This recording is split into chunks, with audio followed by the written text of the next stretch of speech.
The bustling airport terminal fell into a hushed silence as two federal marshals escorted a handcuffed woman through the crowded Gate B7. She wasn't your typical prisoner. Dressed in a crisp navy blue suit and carrying herself with unexpected dignity, she caught everyone's attention. Her long dark hair was neatly tied back, and despite the circumstances, her face showed no signs of distress or shame. As they approached the boarding gate for Flight 2317, curious whispers rippled through the waiting passengers. A young mother pulled her children closer, while a businessman pretended to be absorbed in his phone while sneaking glances at the unusual scene. The airline staff exchanged uncomfortable looks, clearly unsure how to handle this situation they hadn't covered in their training.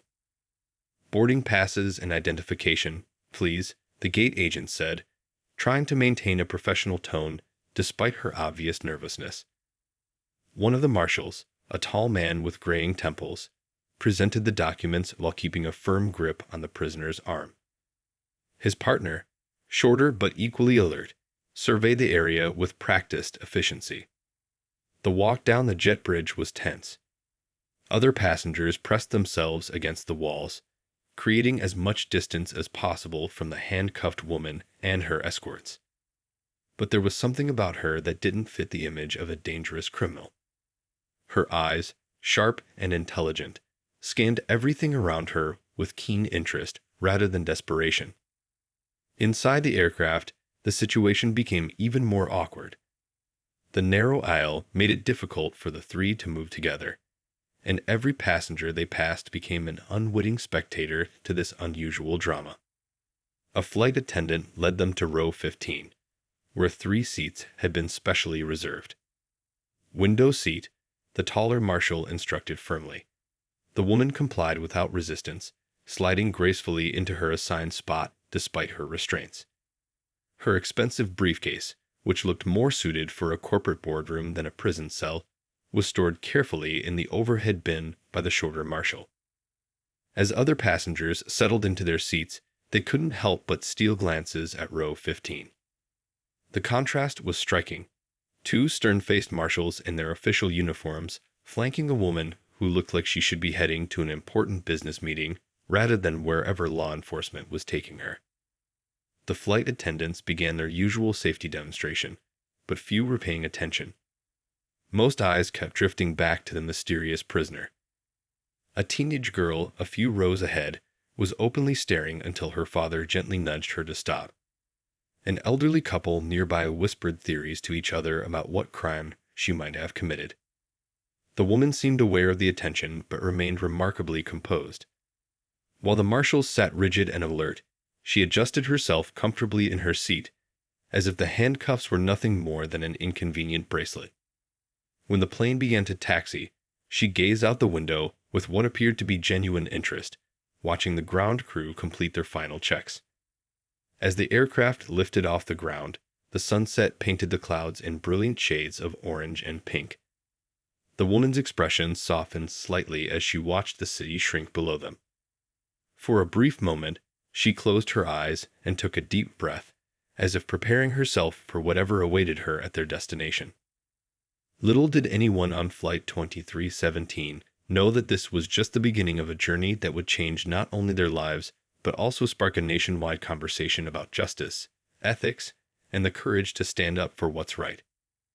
As the plane climbed higher into the darkening sky, no one could have predicted how the next few hours would unfold, or how their mysterious fellow passenger would challenge everything they thought they knew about right and wrong. The first 30 minutes of Flight 2317 had been uneventful, with passengers settling into their routines.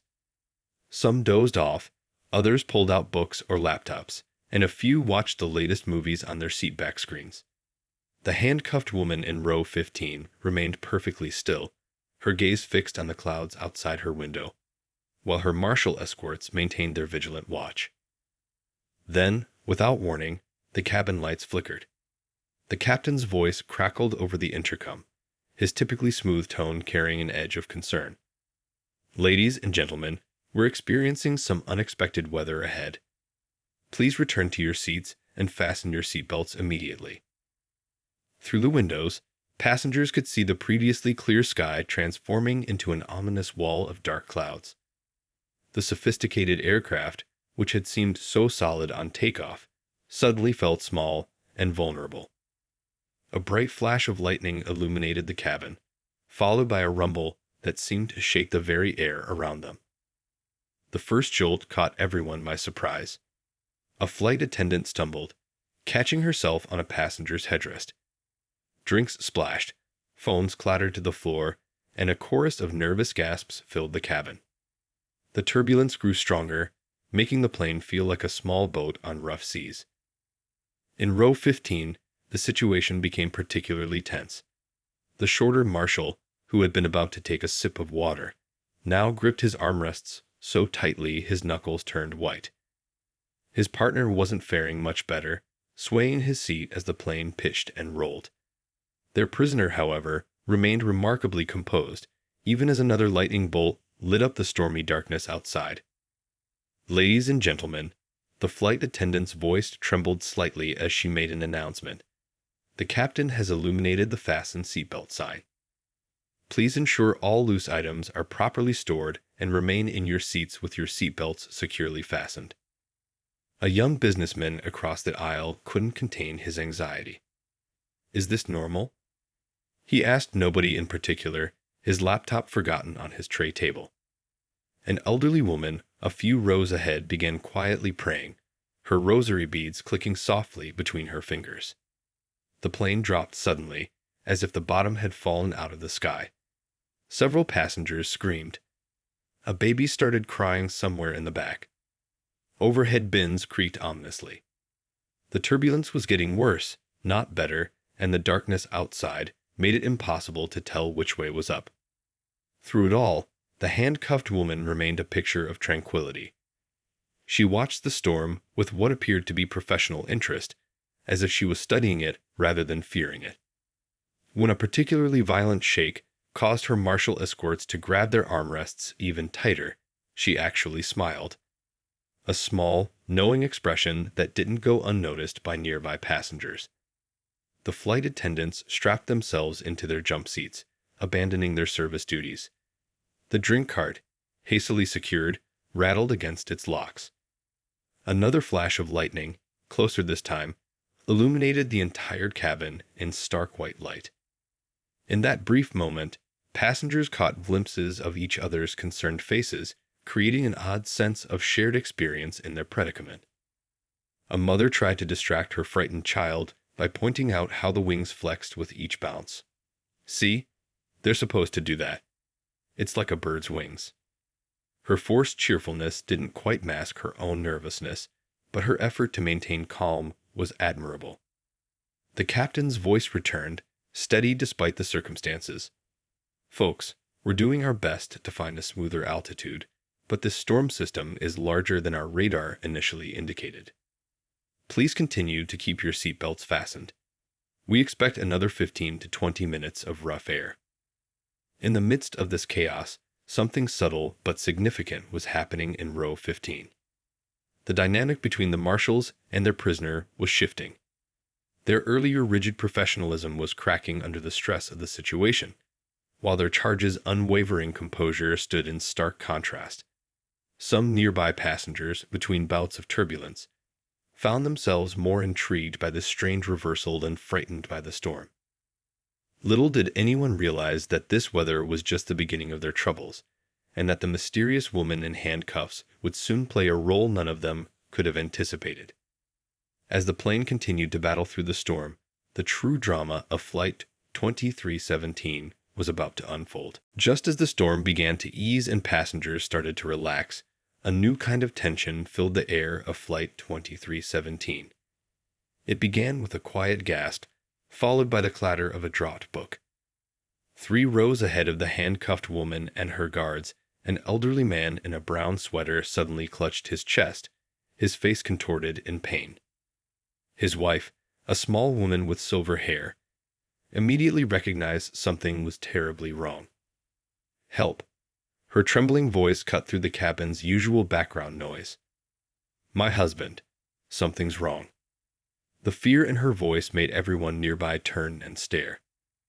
The flight attendants responded quickly, rushing down the aisle with practiced efficiency. The lead attendant, a woman with kind eyes and graying hair at her temples, reached the couple first. "Sir, can you tell me what you're feeling?" she asked, her professional calm masking her concern. The elderly man could barely speak through his obvious pain. "Chest? Tight," he managed to say, his breathing becoming more labored with each passing second. Beads of sweat formed on his forehead as his wife held his hand, tears forming in her eyes. "Is there a doctor on board?" Another flight attendant called out, her voice carrying the urgency of the situation.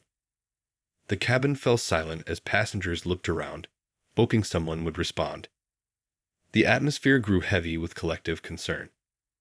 That's when the handcuffed woman spoke up, her clear voice cutting through the tension. "I'm a cardiac surgeon," she said firmly, causing both marshals to stiffen in their seats.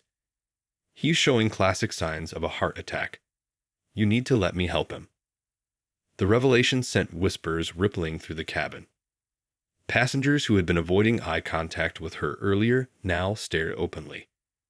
The woman they'd feared as a criminal might be their only hope in this emergency. The lead marshal's face showed his internal struggle. His training said never to release a prisoner, but the elderly man's gasping breaths made it clear that time was running out. The flight attendants looked between the marshals and their handcuffed passenger, uncertainty written across their faces. "He has less than 10 minutes before permanent damage occurs," the woman stated calmly, meeting the marshal's conflicted gaze. "I can help him, but not like this." She raised her cuffed hands slightly, making her point clear. A young mother with a sleeping baby spoke up from across the aisle. "Please," she pleaded with the marshals, "let her help." Other passengers joined in, their voices rising in support. The elderly man's wife looked at the handcuffed woman with desperate hope. The flight crew had brought out the plane's emergency medical kit, but it sat unopened on a nearby tray table.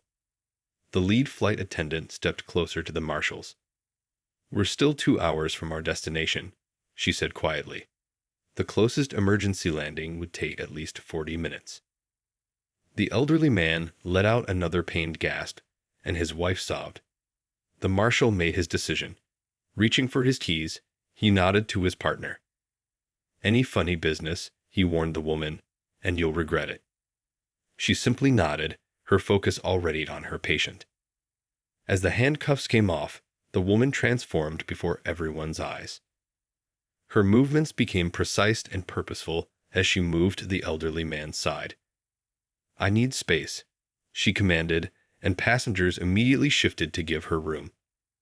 "Tell me exactly what you're feeling, sir, and when it started." The medical kit was opened, its contents spread out on a makeshift workspace created by lowered tray tables. The woman's hands moved with practiced efficiency, checking vital signs while asking clear, specific questions. Her presence seemed to calm not just her patient, but everyone around her. Other passengers helped where they could, holding supplies, providing water, comforting the wife. The same people who had recoiled from this woman hours earlier now worked alongside her, following her instructions without hesitation. The transformation was remarkable. A cabin full of strangers had become a makeshift emergency room, all orchestrated by someone they'd initially feared. As she worked to save the elderly man's life, passengers exchanged glances of amazement and relief. Whatever crime had put those handcuffs on her wrists seemed less important now than the skilled hands that were free to help. The lead marshal's decision to remove the handcuffs weighed heavily in the tense cabin air. His 20 years of service had never prepared him for a situation quite like this. As he watched the doctor work, his hand stayed near his hip, years of training keeping him alert despite the circumstances. His partner, the younger marshal, couldn't hide his nervousness.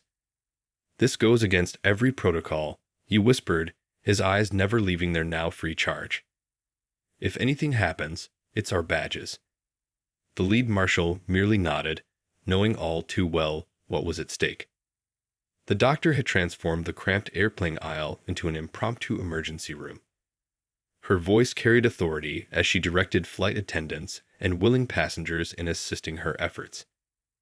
"I need the aspirin from the medical kit," she called out, her focus entirely on her elderly patient.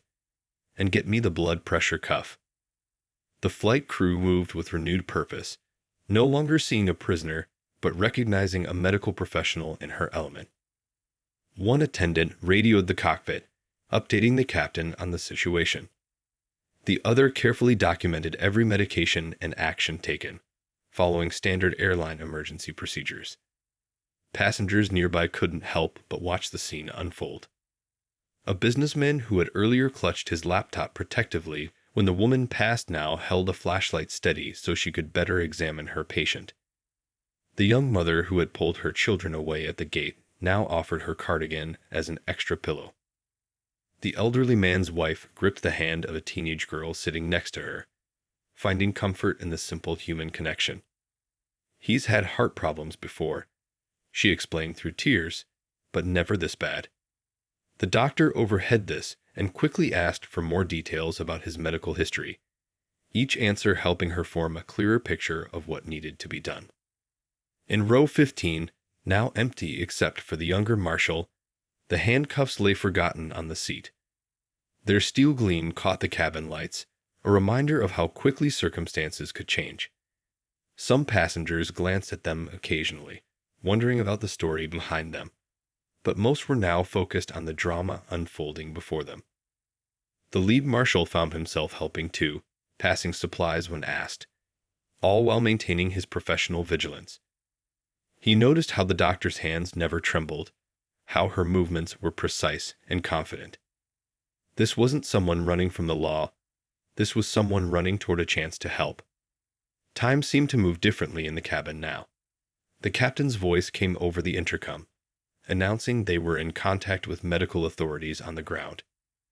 The doctor acknowledged this with a simple nod, never breaking her concentration on her patient. A flight attendant approached the lead marshal with paperwork, forms documenting his decision to remove the restraints. As he signed them, his pen hesitated for just a moment. Everything in his training said this was wrong, but everything in his heart told him it was right. He thought about his own father, about what he would want if it had been him in that seat needing help. The younger marshal watched this internal struggle play out on his superior's face. His own by-the-book stance began to soften as he observed the doctor's unwavering focus on helping her patient. This wasn't the behavior of someone looking to escape. This was pure professional dedication. Other passengers began sharing their own stories in hushed voices. Tales of medical emergencies, of strangers helping strangers, of moments when rules had to bend so lives could be saved. The plane had become more than just a vessel carrying people through the sky. It had become a place where humanity trumped protocol. The doctor continued her work, unaware or unconcerned about the profound effect this moment was having on everyone around her. To her, this wasn't about proving anything. It was simply about helping someone in need. The handcuffs that had defined her identity just moments ago now seemed strangely irrelevant in the face of what really mattered. As the elderly man's condition began to stabilize, the lead marshal made a silent decision. Even after this crisis passed, things wouldn't simply go back to how they were before. Some choices, once made, change everything that comes after. And as he watched this woman literally holding someone's life in her formerly shackled hands, he knew this was one of those moments. With her hands now free, the doctor worked with incredible precision at 35,000 feet. The airplane cabin had become an unlikely emergency room, with passengers and crew working together under her calm but firm direction. The overhead lights had been brightened to their fullest, casting every detail of the scene in sharp relief. "Hold his arm steady," she instructed a flight attendant, her voice clear and confident. The elderly patient's breathing had become increasingly labored, and time was crucial. From the medical kit, she quickly assembled what she needed, her movements practiced and efficient despite the unusual setting. The lead flight attendant stood ready with the aircraft's emergency medical equipment. "We have a defibrillator if needed," she offered, her professional training kicking in. The doctor nodded appreciatively, but kept her focus on the immediate tasks at hand. "Sir, I'm going to give you some medication now," she explained to her patient, her tone gentle but authoritative. "It will help your heart, but you might feel a little dizzy." The elderly man managed a weak nod, his wife squeezing his hand tighter. Passengers watched in fascination as this woman, who just minutes ago had been in handcuffs, now commanded the scene with the expertise of a seasoned professional. A young boy whispered to his mother, "Is she really a doctor?" His mother nodded, equally amazed by the transformation they were witnessing. The doctor's hands moved with practiced precision as she administered the medication. Her focus never wavered, even when the plane encountered occasional bumps of turbulence. She had created a bubble of calm competence that seemed to spread throughout the cabin. "Your pulse is getting stronger," she told her patient after checking his vitals again. A small smile of relief crossed her face. The medication is working. The elderly man's color was improving, and his breathing had become less labored. His wife burst into tears of relief, and several nearby passengers found themselves wiping away tears as well. The lead marshal observed everything from a few feet away, his professional caution now mixed with growing respect. He watched as the doctor explained each step of the treatment to the patient and his wife, her words simple and reassuring despite the complexity of what she was doing. A businessman who had been silently watching spoke up. "I've never seen anything like this," he said quietly to his seatmate. "One minute, she's a prisoner. The next, she's saving someone's life." Others nodded in agreement, the earlier fear and suspicion replaced by admiration and curiosity. The doctor continued monitoring her patient's vital signs, making notes on a napkin since proper medical charts weren't available. She asked detailed questions about his medical history, his medications, his previous symptoms. Each answer helped her adjust his treatment with remarkable precision. "We need to keep him stable until we land," she explained to the flight crew. "I'll stay with him, but we should notify the ground medical team about what medications I've administered." The lead flight attendant hurried to relay this information to the cockpit. The younger marshal, who had been skeptical about removing the handcuffs, now found himself passing supplies when needed. He couldn't help but notice how the doctor thanked each person who helped, treating everyone with the same professional courtesy regardless of their role. As the immediate crisis began to ease, passengers started sharing supplies from their own bags, bottles of water, pillows, even a blanket from first class. The plane had become a community, united in supporting this impromptu medical intervention. The doctor showed no signs of tiring as she continued to monitor her patient. Every few minutes, she checked his pulse, his breathing, his blood pressure. Her dedication was obvious to everyone watching. This wasn't just medical care. This was someone who truly cared about saving lives. The elderly man was now able to speak more easily. "Thank you," he whispered to the doctor. She simply smiled and patted his hand, the gesture more powerful than any words. Around them, passengers and crew exchanged glances, knowing they were witnessing something extraordinary. A moment when titles like prisoner and doctor merged into simply human being. As the doctor continued monitoring her patient, whispers began circulating through the cabin. A passenger in the back had recognized her from a news story, and the truth about her arrest spread from row to row like ripples in a pond. The story that emerged was far different from what anyone had imagined. "She's the whistleblower," a man in a business suit said quietly to his seatmate. "The one who exposed that new heart procedure scandal." His words carried to nearby rows, causing heads to turn and eyes to widen. The young mother who had earlier clutched her children closer now leaned forward, listening intently. The truth was both simple and shocking. The doctor had discovered serious problems with a new surgical procedure that a major pharmaceutical company was rushing to market. Despite the procedure being promoted as revolutionary, she had found evidence that it posed serious risks to patients. "I heard she tried to go through proper channels first," an older passenger shared, adjusting his glasses. "Went to her superiors, the hospital board, even the company itself. Others nodded, having read similar accounts. But they all tried to bury it. The flight attendants, moving through the cabin with water for passengers, couldn't help but catch fragments of the conversations. They exchanged knowing looks, understanding now why this particular prisoner transfer had required such high security. Near the front of the plane, a retired nurse spoke up. "My daughter works at a hospital that was going to start using that procedure," she said, her voice trembling slightly. They canceled everything after the story broke. Lives were saved because someone spoke up. The doctor seemed unaware of the conversation swirling around her, or perhaps she simply chose to stay focused on her patient. She checked his vital signs again, made another note on her makeshift chart, and adjusted his oxygen flow with steady hands. The lead marshal, overhearing the discussions, shifted uncomfortably in his seat. He had transported many prisoners, but never one whose alleged crime was trying to save lives. His partner appeared equally troubled, their earlier certainty about their duty now clouded by shades of gray. A young tech worker pulled out his phone, searching through saved news articles. "Look," he whispered, showing his screen to those around him. The company knew about the risks for months. They were more worried about their stock prices than patient safety. The elderly patient's wife, still holding her husband's hand, looked at the doctor with new understanding. "You risked everything," she said softly. "Your career, your freedom, all to protect people like us." The doctor briefly met her eyes but remained silent, her focus unwavering from her medical duties.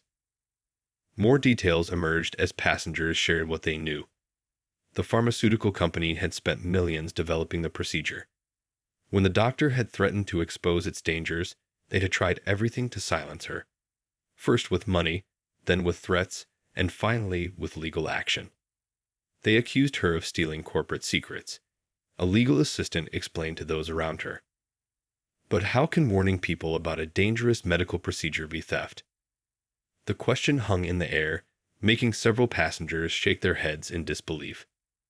A college student who had been quiet throughout the flight suddenly spoke up. "My mom always says one person can't make a difference anymore," she said, watching the doctor work. "I guess she was wrong." Several passengers nodded in agreement, seeing in this moment a larger truth about courage and conviction. The reality of the situation had transformed the atmosphere in the cabin. The woman they had first seen as a threat was now revealed as someone who had sacrificed everything to protect others. The handcuffs that had marked her as dangerous now seemed like symbols of a system that sometimes punished those who dared to do what was right. As the doctor continued her careful monitoring of her patient, the true weight of her choices became clear to everyone on board. Here was someone who had seen wrong being done and had refused to look away, regardless of the personal cost. Her current situation, being transported in handcuffs, was the price she had paid for putting patients before profits. As Flight 2317 began its descent, the atmosphere in the cabin was completely different from takeoff. The elderly patient was stable, resting comfortably under the doctor's watchful eye. But something else had changed too. The way every person on that plane viewed the woman who had boarded in handcuffs. Through the windows, the city lights below twinkled like stars, growing larger as the plane descended. The doctor finished writing her final notes about the patient's condition on what had become a patchwork of borrowed paper: a napkin, a business card, the corner of a magazine. Her improvised medical records were as unconventional as the circumstances that had created them.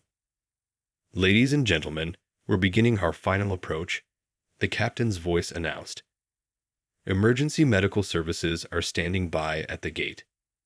What he didn't mention was the crowd that had gathered at the airport.